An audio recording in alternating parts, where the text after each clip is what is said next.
So as far as we know more about meditation, I don't need to tell you how to adjust the body, how to set up the body. You know well, you know maybe much better than me. But I want to have some guiding for you about the breath.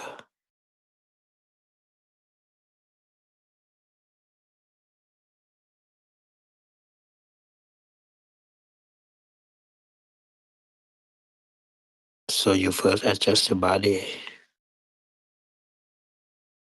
calm the body.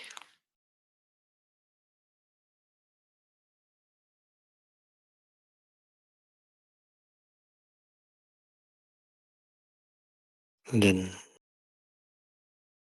I will tell you how to deal with the breath.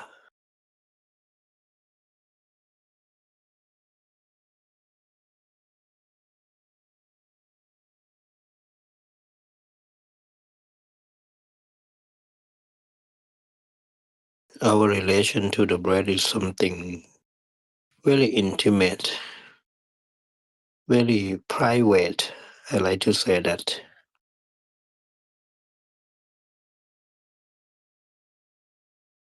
Often it's very hard to talk about how the breath feels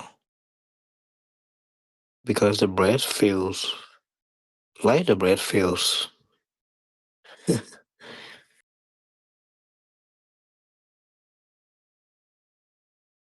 It does not quite feel like anything else.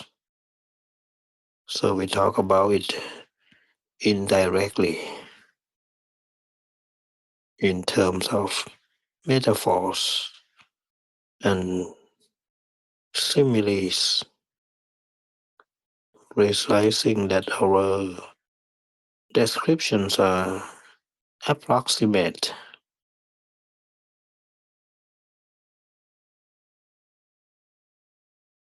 You know, when you hear something in the instruction, learn to translate it in such a way that it relates to what's happening in our direct experience, and keep our inner experience primary.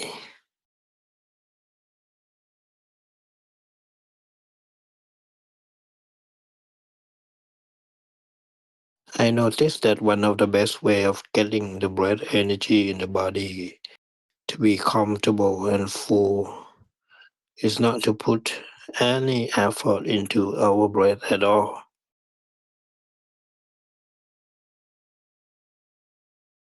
When effort then maybe goes into the in-breath, and for breathing out, you don't need to help the body. Did you feel so? You noticed. I see little intention for breathing in, but I don't have intention to breathing out. This is the first difference I learned.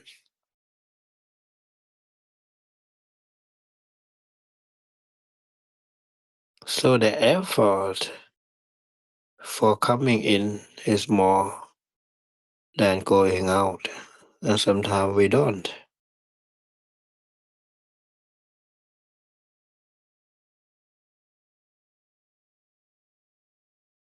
It's going to breathe out on its own. When you don't force it out, that allows the breath energy to fill up in the body. This is hard to put precisely into words. It's not like you are trying to stuff the breath,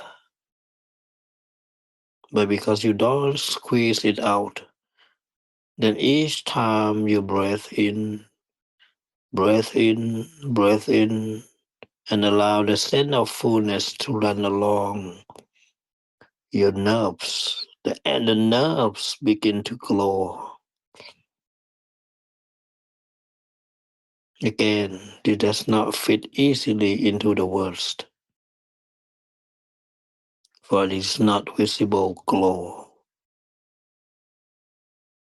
but there is a feeling of glow, like energy filling the nerves, radiating out from them, radiating out of the blood vessels.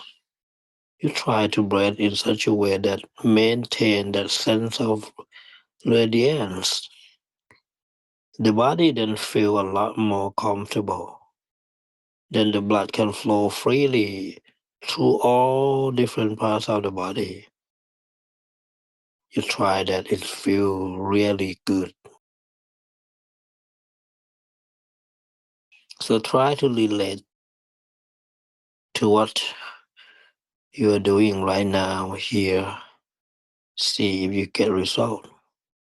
If you don't, try experimenting a little bit on your own to see which way of breathing really does feel good in the body.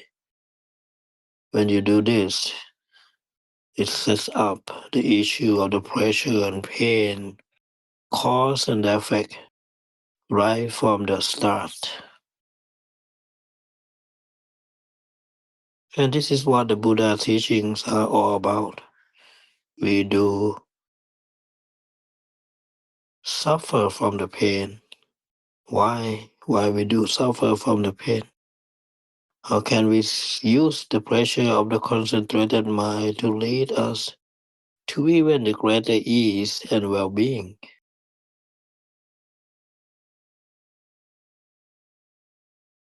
Often it's the best not to analyze the issue too much in advance. You can read a book on the jhana or vipassana, then try to impose the word on your own experience. And of course, your understanding of the words come from where? It comes from ignorance. So that takes you away from your direct experience, away from this very private matter of the mind. Is causing itself suffering. How your intention are causing suffering. So instead, try to approach the meditation from a standpoint that's more familiar. How do you feel right now? Which way of thinking about the breath? Which way of letting the body breath lead to the pain and the sense of constriction? Which one lead to the greater sense of the openness and ease? Start from your immediate experience and branching out from there.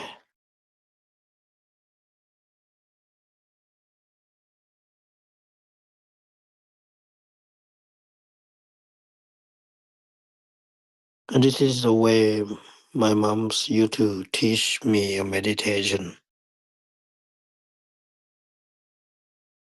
And that's how she had people get in touch with the breath.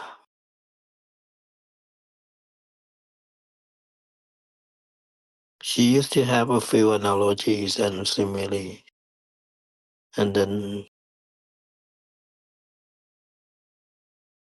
make her student catch up with her teaching.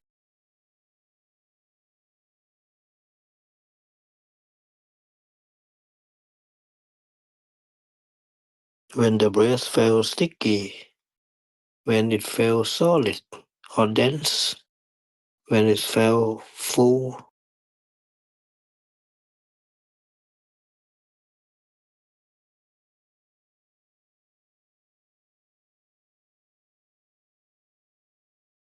yeah, I used to hear one of her students talks about delicious breath. I was about to laugh.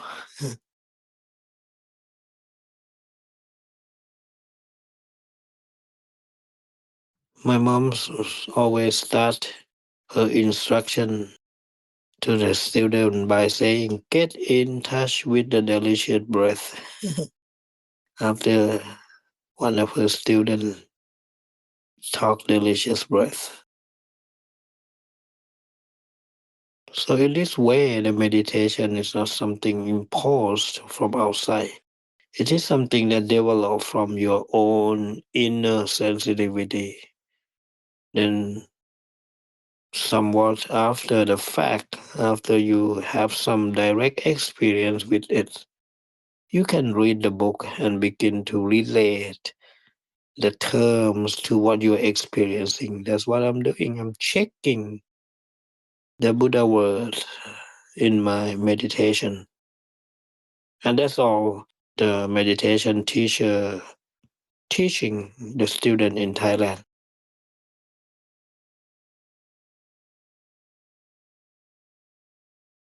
Compare.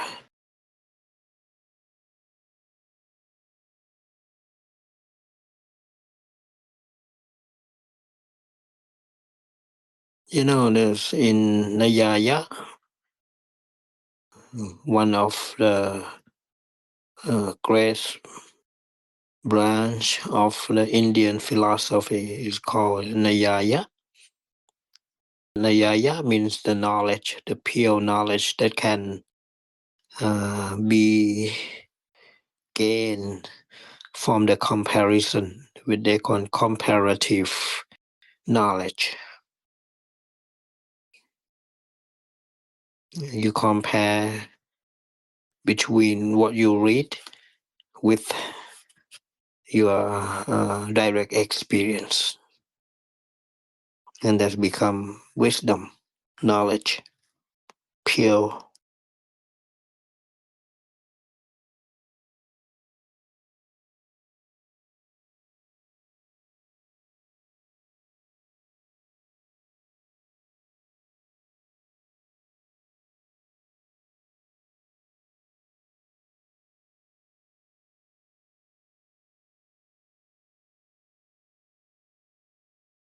And then when you come to practice meditation, you have a lot of notes,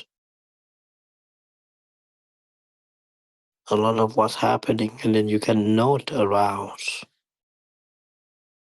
And this is much more trustworthy way of approaching the meditation than trying to fit the mind into mold based on our own understanding of what somebody else has written in the book or said.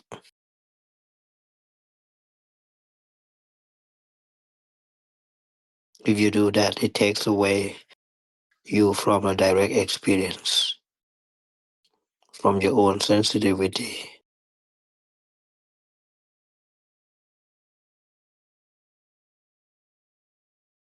You don't have sattva, you don't have pure sattva, or you don't have confidence.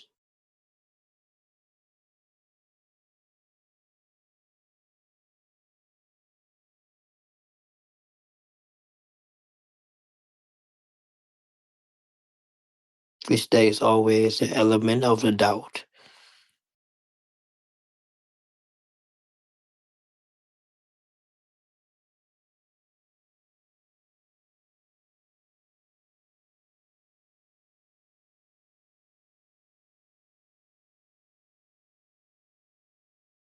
Meditation is a experimentation. That with this, how you feel. With that, how you feel. What's the difference when you do this, when you do that? That was the meaning of Kammatthana. Kammatthana is just like a working place or the office or the laboratory where you try this, you try that, you experiment this, you experiment that, and then finally you come to find the truth of what you are doing.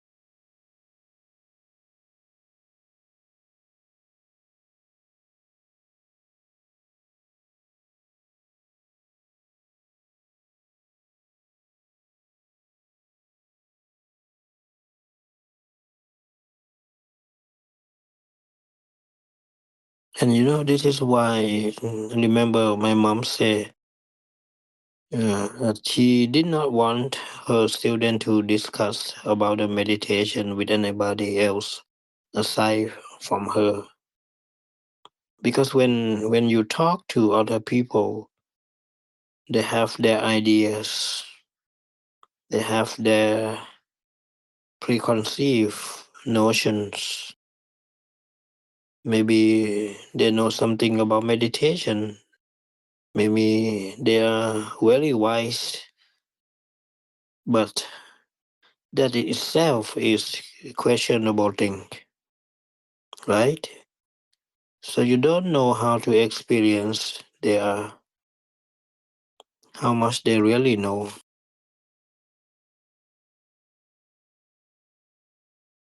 Secondly, you may start talking their words and trying to fit them on your own experience.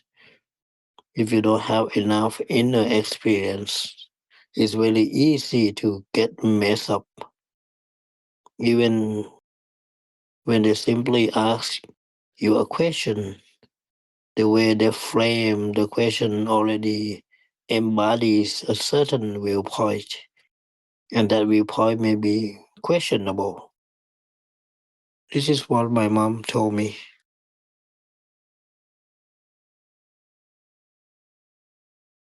So, you know what? Actually, you keep your meditation a private affair.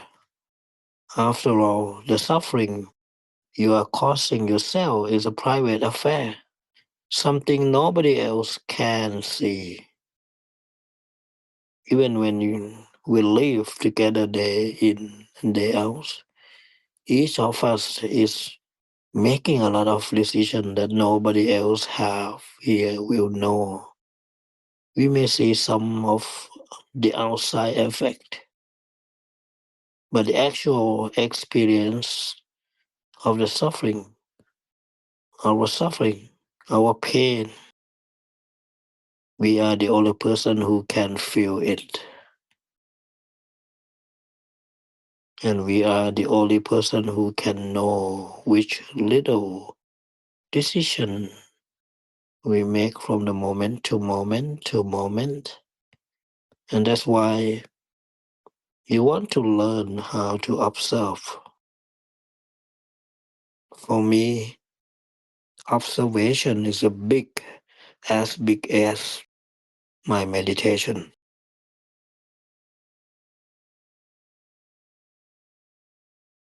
So try to develop your inner sensitivity as much as you can so that you can make sure your decisions are going to the right direction. The intentional element here is to try to minimize suffering as much as possible. And this is why the breath meditation relates directly to the sublime attitudes we chant every evening. This is your front row seat on question of how to bring about more happiness. May all living beings be happy. All living beings are out there, but we are one of them. We are one of them too. This is the being we have the most direct impact on. So if we learn how to be kind to ourselves in the way that we breathe, it's going to be easier to be kind to the other people. If we see that there's some stress and some suffering inside, have some compassion for ourselves. Try to breathe in the way that we relate to the breath in a way that minimizes stress.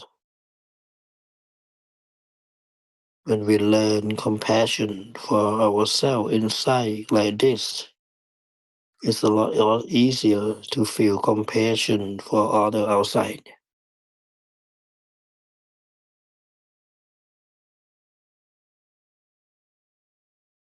The same with the empathetic joy and equanimity.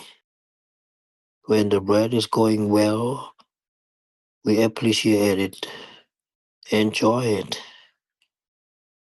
As for the uncomfortable things in the breath that we cannot change, we just got to watch them for a while. That is equanimity means. Begin to grow the equanimity from the breath. It's all possibilities that can relate it with the breath.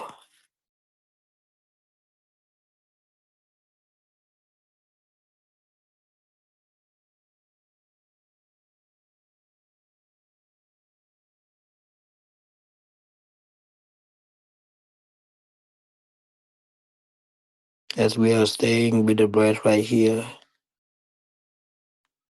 we are in the present moment, right?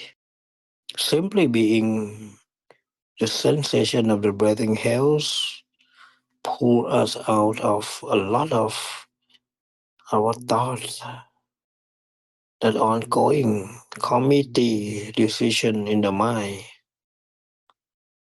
If we are with the breath, we are like an outside observer on the committee meeting. We are not necessarily pushed around by the voice in the committee. And in that way, we are in a better position to see it is the time to exercise goodwill, or is it more the time to exercise equanimity, compassion, or empathetic joy?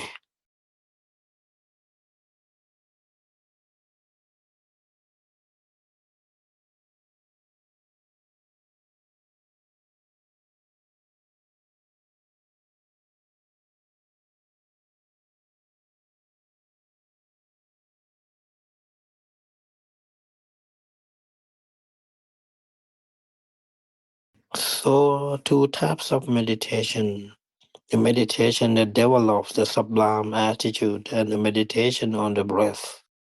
It's really come together like this. The breath gives us practice in the proper attitudes and put us in a position where we can see which of these four attitudes is appropriate at any one time, always taking our inner experience of stress, something that we are most intimately related to.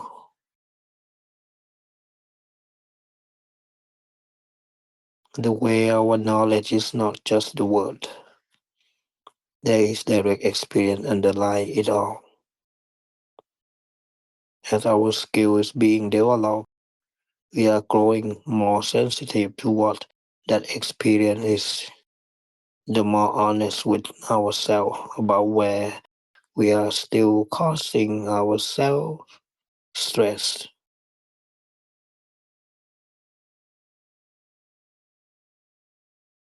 Our experience of stress is our only proof of whether the meditation is working. That makes sense? And even then, it is reliable only if we are honest with ourselves. We may want to look for an outside authority or verify things for us, but that leads to the question of who's out there is awake, who is not.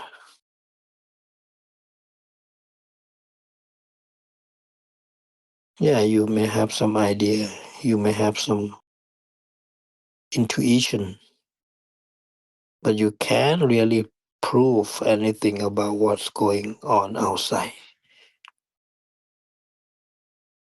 Your only real proof is what lies inside.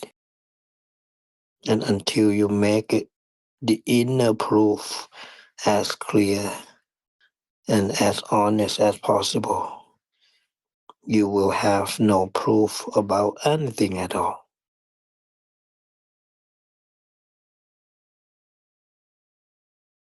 So this inner sensitivity, something that's totally private to you, is what you are trying to develop. That's why you start. That's what helps keep you on the path.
Let us all sharing our peaceful mind, happy mind,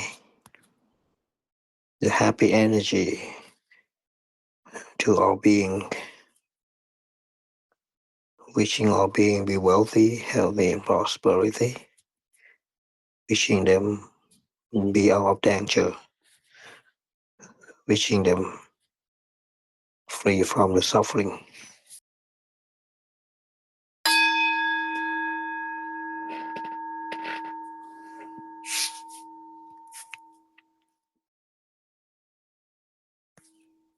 I thank you everybody for joining this class and wish you all having a good night and happy 4th July. I'll see you next time.